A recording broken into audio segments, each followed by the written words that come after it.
इस कार्यक्रम के पुण्यार्जक हैं आगम धारा परिवार। सीता जी ने हनुमान जी के माध्यम से समाचार भेजा कि यदि आप नहीं आए तो फिर आपकी सीता आपको कभी नहीं मिलेगी। एक कालावधि में अगर आप नहीं आए मुझे लेने तो फिर आपको आपकी सीता नहीं मिलेगी। तो राम के हृदय में घबराहट हुई थी कि नहीं? आप कहोगे कि नहीं वो सम्यक दृष्टि थे, घबराहट नहीं हुई थी। अरे वाह, क्या सम्यक दृष्टि लगा रखा है। पहले समझ तो लो कि सम्यक दृष्टि का क्या, कौन सा फील्ड है उसका, और ये किसका फील्ड, ये चारित्र मोह का क्षेत्र है या दर्शन मोह का, पहले ये विचार कर लो।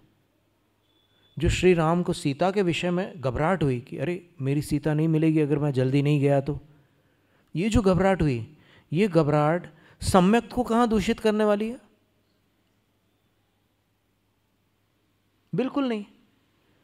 तो ये पांचों प्रकार की विनय होती है, तो इसको अपन समझ लें तो फिर सारी समस्या सुलझ जाती है। तो जो 5 श्रेणियां बताई हैं उनके पास जाने वाले लोगों की, तो उनमें एक श्रेणी तो ऐसी है कि लोग लोभ के कारण जाते हैं। तो लोभ के कारण जाने वाले सम्यक दृष्टि है कि मिथ्या दृष्टि? जो चाहते हैं कि इनको मैं मना लूं, इनको प्रसन्न कर लूं, तो ये मुझे माला माल कर देंगे और ये मुझे वांछित फल प्रदान करेंगे, वरदान देंगे। वरोपलिप से आशावान, रत्नकर्ण की 21वीं कारिका, 23वीं कारिका। वरोपलिप से आशावान राग द्वेष मलिमसाह देवता यदुपासीत देवता मूढ़ मुच्यते। तो उसको समंतभद्र आचार्य कहते हैं कि वो मिथ्यात्व नहीं है। फिर क्या है? वो सम्यक्त्व का मल है। देवमूढ़ता क्या है? देवमूढ़ता को कहीं कोई आचार्य मिथ्यात्व कह रहा है? बिल्कुल नहीं। देवमूढ़ता मिथ्यात्व नहीं है, किंतु देवमूढ़ता सम्यक्त्व को मलिन करने वाली चेष्टा है।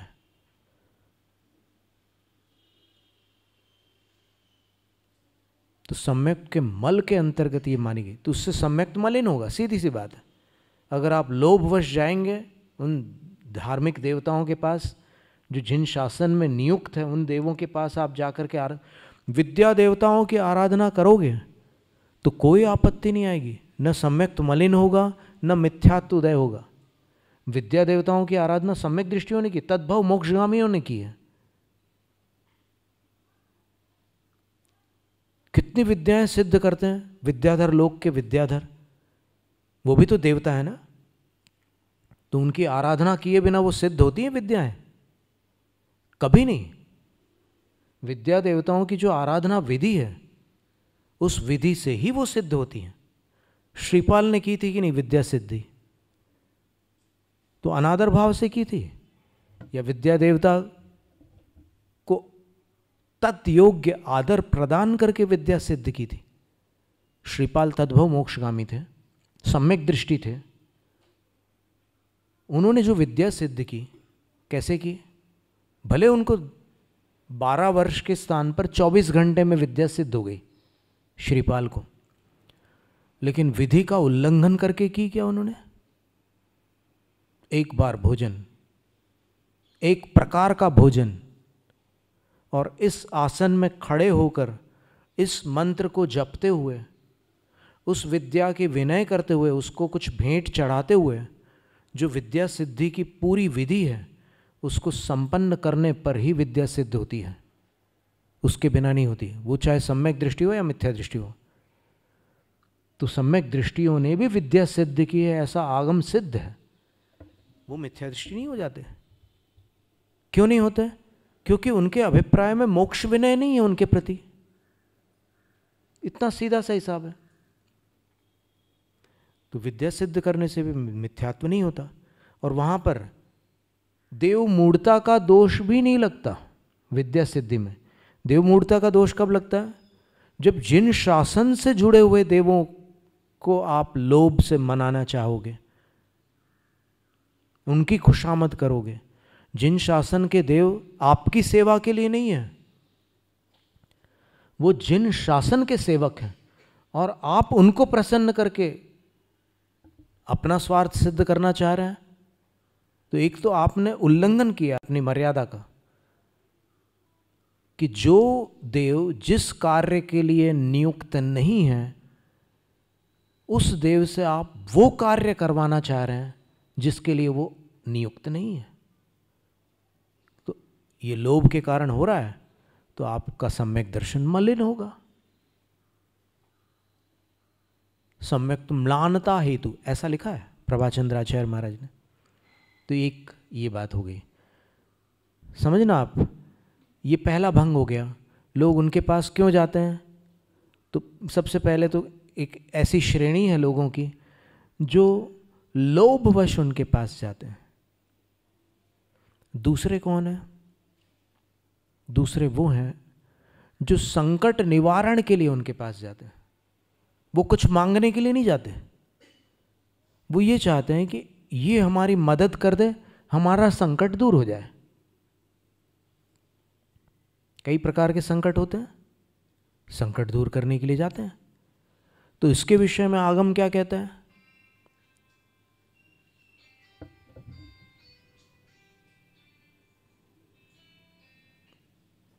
गोम्मटसार जीव कांड में लिखा है कि प्रतिमाधारी जिणे कमई संकट आने पर भी मात्र परमेश्वरियों के पास जा सकता है।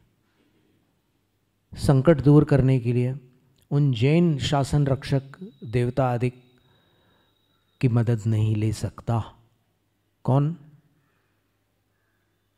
प्रतिमाधारी। तो इसका अर्थ क्या हुआ? प्रतिमाधारी मदद नहीं ले सकता।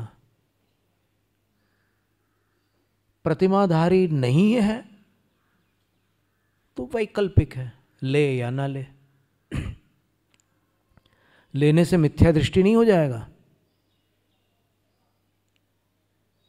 दो श्रेणियां हो गई, एक कुछ पाने के लिए, एक संकट हटाने के लिए। तीसरी श्रेणी जो है वो ये है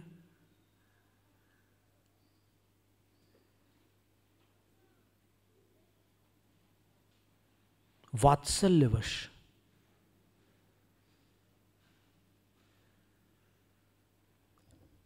अपन भी जिन भक्त हैं, वो भी जिन भक्त हैं। तो एक जिन भक्त दूसरे जिन भक्त का जो यथा योग्य आदर सम्मान सत्कार करता है, वैसा आदर सम्मान सत्कार उनका किया जाए तो उसको वात्सल्य कहते हैं।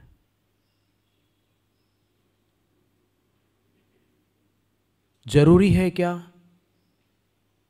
देखो, सब स्वतंत्र है। जिनवाणी किसी को बाध्य नहीं करती, केवल बताती है कि धर्मात्मा का धर्मात्मा के प्रति स्नेह होता है, आदर भी होता है, अथवा जिन भक्त का जिन भक्त के प्रति स्नेह होता है, आदर भी होता है। जैसे अपन ने एक बार एक घटना यहाँ पर स्मरण की थी कि दो राजाओं में युद्ध चल रहा था। एक ने दूसरे से निवेदन किया कि क्या अपन 8 दिन युद्ध को विराम दे सकते हैं? हम जैन हैं, अष्टान्निका में नहीं करना चाहते युद्ध। तो वो राजा बोलता है कि तुम जैन हो, फिर तो 8 दिन क्या, हमेशा के लिए युद्ध विराम हो गया। ये बात कैसे आई बताइए आप? दोनों शत्रु बनकर आमने सामने खड़े थे, अब क्या हो गया? जिन भक्त और जिन भक्त ये कभी शत्रु नहीं होते, क्षण मात्र में मित्र हो गए, सब झगड़ा खत्म। ये स्थिति भी बनती है। तो फिर दोनों ने एक दूसरे का यथोचित सम्मान किया, सत्कार किया। वैसे ही कभी देव मनुष्यों का सत्कार करते हैं, कभी मनुष्य देवों का सत्कार करते हैं। जो धर्म में विशेष सहकारी देव हैं उनका विशेष सत्कार किया जाता है। अगर कोई मनुष्य मुनि के उपसर्ग का निवारण करता है तो वो जिन भक्तों द्वारा सम्माननीय होता है कि नहीं? अगर मंच पे उसको माला पहना दी जाए, उसको अनेक प्रकार से सम्मानित किया जाए, तो क्या मिथ्यात्व का दोष लगेगा? भले ही वो भील क्यों ना हो। अगर मुनि के उपसर्ग का उसने निवारण किया है तो जिन भक्तों के लिए निश्चित रूप से सम्माननीय होता है। तो ये अभिप्राय समझो ना आप, कितने अभिप्राय है इसमें। आप सम्मान का अभिप्राय केवल मिथ्यात्व क्यों पकड़ते हो? ये नाना प्रकार के भाव हो सकते हैं सम्मान में, तो इसको भी अपन मिथ्यात्व नहीं कह सकते। अगर मुनि का उपसर्ग निवारित करने वाला सत्कार का पात्र है, मंच पर सम्मान के योग्य है, तो तीर्थंकर का उपसर्ग निवारण करने वाले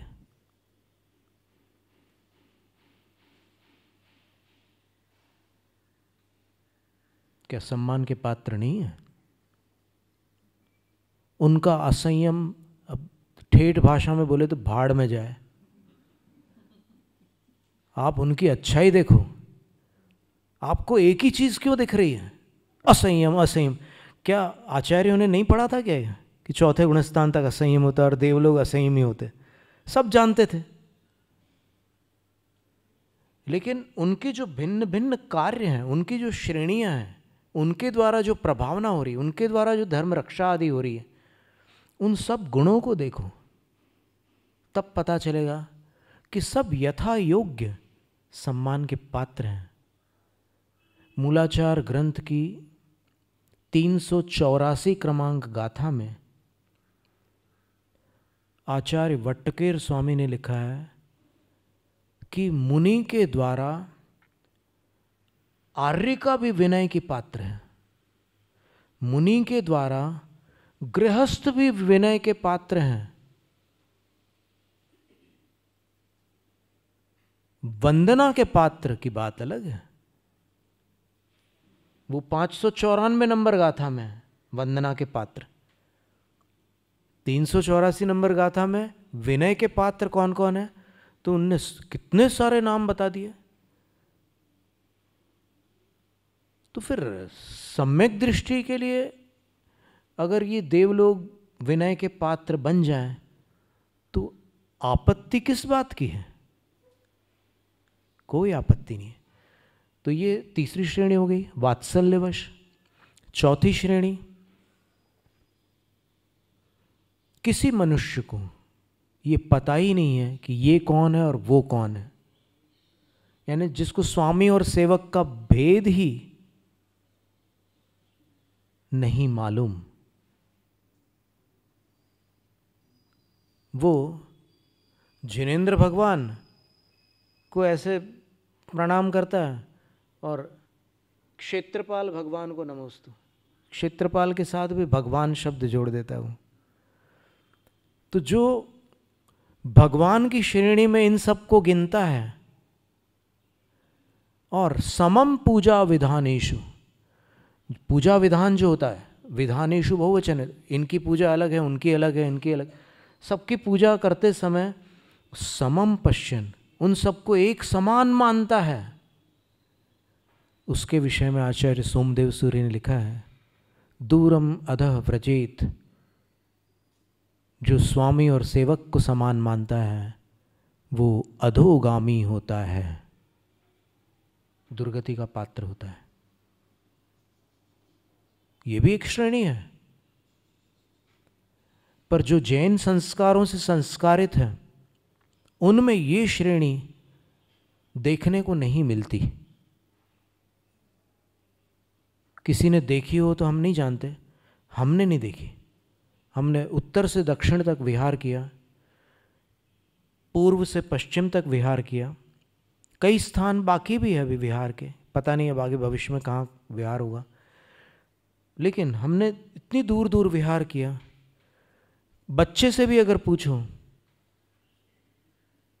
कि भगवान कौन है, बोलेंगे कि वो ऊपर पार्श्वनाथ भगवान। और ये कौन है? बच्चे से पूछो, बच्चा भी नहीं कहेगा कि ये भगवान है। फिर आप ये कैसे कल्पना कर सकते हैं कि देखो भगवान मान करके पूज रहे हैं? आपको ये कैसे पता चला कि वो क्या मान करके पूछता? आपको मना पर ज्ञान हो गया क्या, जो इतनी बड़ी बात कर रहे हो? कोई नहीं मानता भगवान उनको। अगर कोई मानता हो तो हम मिलना चाहते हैं उससे।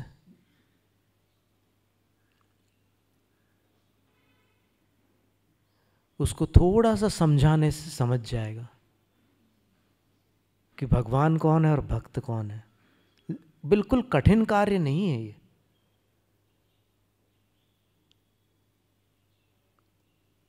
तो ये 4 श्रेणियां हो गई। पांचवी श्रेणी एक अलग ही श्रेणी है। वो श्रेणी ऐसी श्रेणी है जहां पर उनको भगवान का वैभव मान करके पूजा जाता है। भगवान का वैभव पूज्य है कि अपूज्य है, पहले इसके बारे में विचार कर लो। नहीं तो ये कहो कि नहीं सिर्फ भगवान पूज्य है, उनका वैभव पूज्य नहीं है। फिर भगवान के समावसरण की जय नहीं बोल सकते आप, क्योंकि समावसरण जो है वो वैभव है भगवान का, भगवान नहीं है समावसरण। फिर क्या करें? आचार्य मानतुंग स्वामी ने लिखा है, विबुधार्चित पाद पीठ, जिनके पाद पीठ यानी पैर रखने का जो आसन होता है ना भगवान का, वो विबुधार्चित है, देवों के द्वारा अर्चित द्रव्य चढ़ाकर पूजा के योग्य है।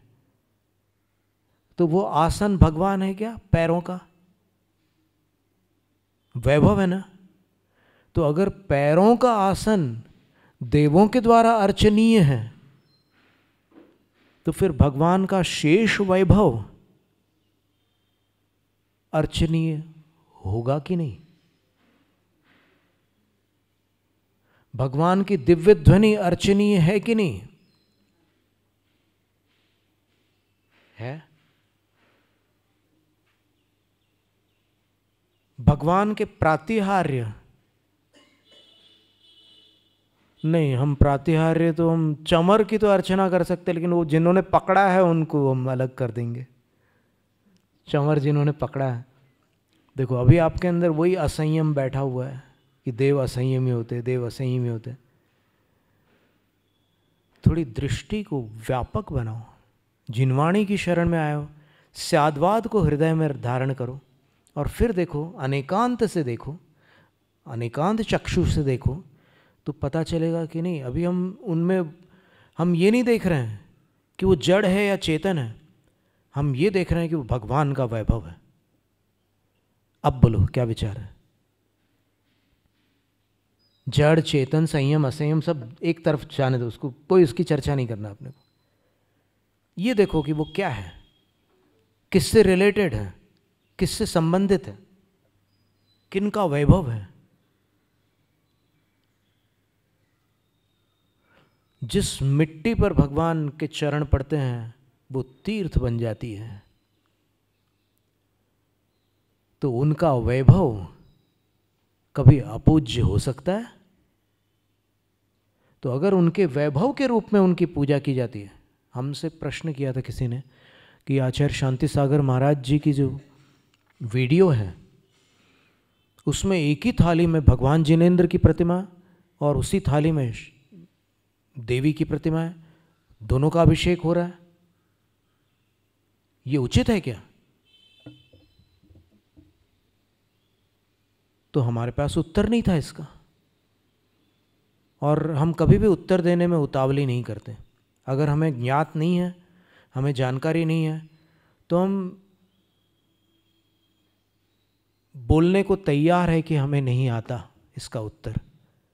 खोज ज़रूर करेंगे, हम प्रतीक्षा करेंगे, और हमारी माँ जो है जिनवाणी माँ, वो ज़रूर हमें समाधान देगी भले आज दे या फिर 1 साल बाद दे, कभी भी दे, देगी ज़रूर।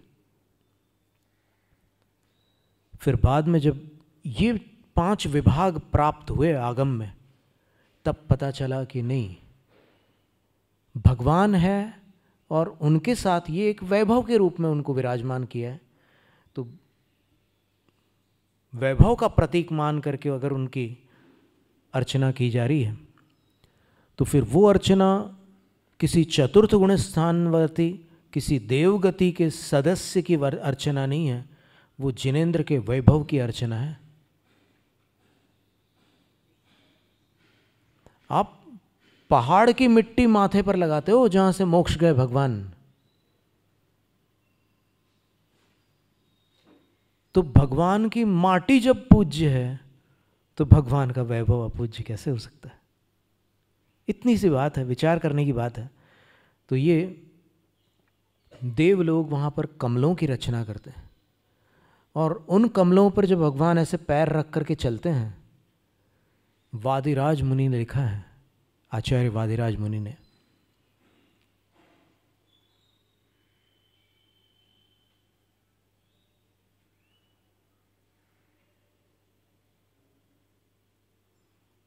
सातवां काव्य है एक ही भाव स्तोत्र का। पादन्यासादपि च पुनतो यात्रया ते त्रिलोकीं हेमा भासो भवति सुरभि श्रीनिवासश्च पद्मा। जिस कमल पर भगवान पैर रखते हैं, स्पर्श तो नहीं करते, पैर रखते हैं, वह कमल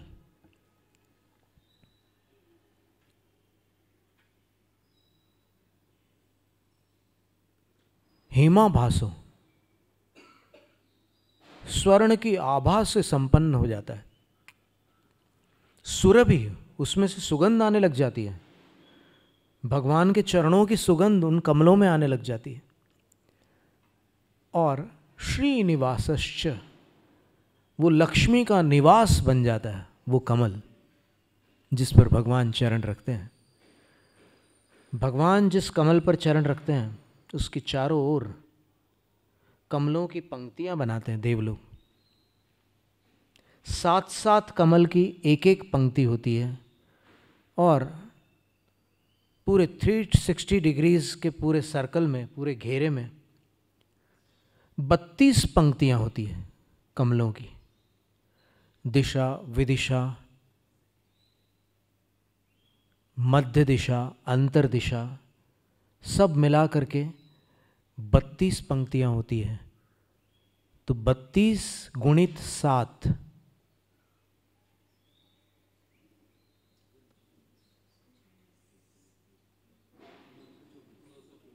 224 हो गई। और बीच वाला एक कमल जिस पर भगवान है 225। इसका पद्यानुवाद देखिए। कनक कांतियुत कमल पुंज सम। अब भगवान के चरणों की विशेषता तो रह गई, ऊपर की 2 पंक्तियों में भगवान के चरणों की विशेषता दी है, तो इसको अपन आगामी सत्र में देखते हैं। कभी कभी कुछ काव्य ऐसे आ जाते हैं जिसमें थोड़ा विस्तार हो जाता है, ठीक है। आज भी कई जानकारियाँ थी, हो सकता है काम में आए आपके। जैनम जयतु शासनम। स्तोत्र पठन में मेरे द्वारा यदि जो कहीं कहीं प्रमाद से कुछ अर्थ वाक्य पद मात्रा छूट गई, सरस्वती मेरी उस त्रुटि को कृपया क्षमा करें, और मुझे कैवल्य धाम में माँ विलंब धरे। वांछित फलदात्री चिंतामणि सदृश मात तेरा, वंदन करने वाले मुझको मिले पता मेरा। बोधि समाधि विशुद्ध भावना आत्मसिद्धि मुझको मिले, और मैं पा जाऊं माँ मोक्ष महासुख। इस कार्यक्रम के पुण्यार्जक थे आगम धारा परिवार,